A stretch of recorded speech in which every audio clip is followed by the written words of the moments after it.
welcome to Amanda Harwood Holistic. I hope you're having a really good month. Some of you may know that we've had some pretty stressful situations here. Thought we were going to get a nice calm January, and we've had extreme heat waves and bushfires where some members of my family had to be evacuated and just general chaos. So I'm hoping that the end of the month is going to be a lot calmer and gentler on our souls and on our mental health. Today I just wanted to pop in and see how you're all going, how your month's going. Are you being true to yourself? Are you looking at your relationships and seeing what doesn't fit with you anymore? Are you asking for help from both physical people and your spiritual team? And also, how much of your truth are you really speaking? Speaking your truth has a lot to do with your throat chakra, which is why I keep touching up here. This is our throat chakra. The throat chakra is all about communication, self-expression of feelings, holding secrets, but also speaking the truth and your truth. It rules our thyroid and our parathyroid glands. It rules our nose, ears, and mouth, our neck, our shoulders, our arms, and our hands. So when your throat chakra is unbalanced, you may find that you have problems with these areas of your physical body. Your throat chakra can be underactive, which means that it's not very big. It usually happens when you are suppressing your feelings, when you're fearful of expressing yourself or fearful of offending others, when you're feeling shy, or if you have a weak voice or poor rhythm. These often indicate that your throat chakra is underactive. For overactive throat chakras, which usually means they're quite big, usually excessive talking, stuttering, the inability to listen, gossiping, loud and domineering voices, that voice that you hear in the restaurant above everybody else, and a tendency to interrupt all the time. These things can indicate that you have an overactive throat chakra. Now, physically, you can have problems with your nasal and your sinuses, your hearing, your gums and your teeth, stiff necks, sore shoulders, what else? Your esophagus and your tonsils can also have disorders or have problems when your throat chakra is not balanced. So what does a balanced throat chakra look like? Usually someone who's a really good listener, someone who communicates easily and clearly, who lives creatively, because our throat chakra is also where we speak what we're trying to create in our heads. So it's one of the first processes that we get towards manifesting what we want in our life. It's someone who speaks with confidence. It's someone who sings well and expresses themselves and feels very comfortable with their body language.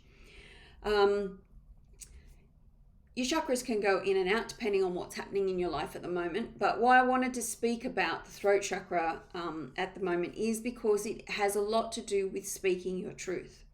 And I just wanted to check in and see if you are speaking your truth.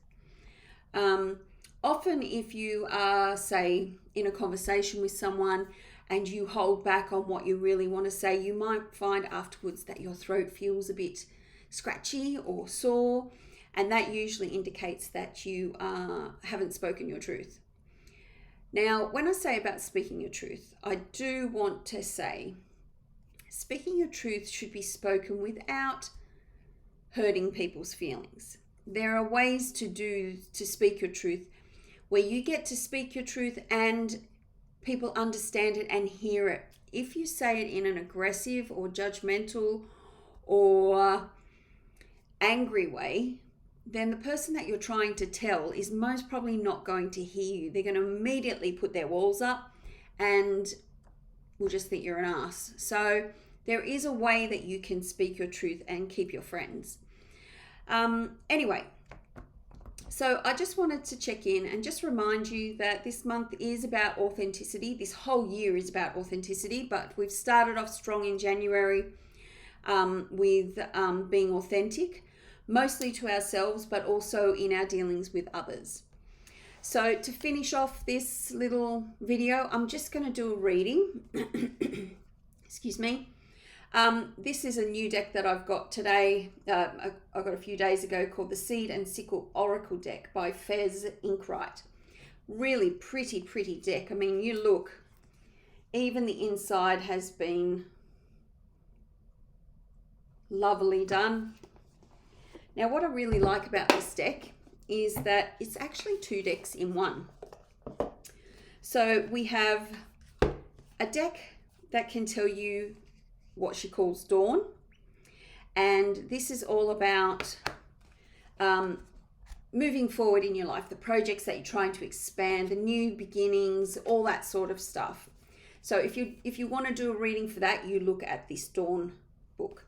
Then she also has another hefty book called Dusk, and this is more about your well-being, so your rest, your recuperation, your gratitude, your appreciation, your revitalizing. It's about going within.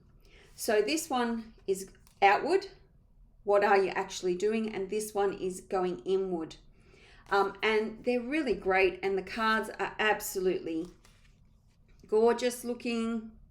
Oh, sorry. Bit unco today. And so I'm going to do a quick reading with our Dusk book, because we want to go inwards and we want to know how can we strengthen our throat chakra, or how can we balance our throat chakra. How can we balance our throat chakra?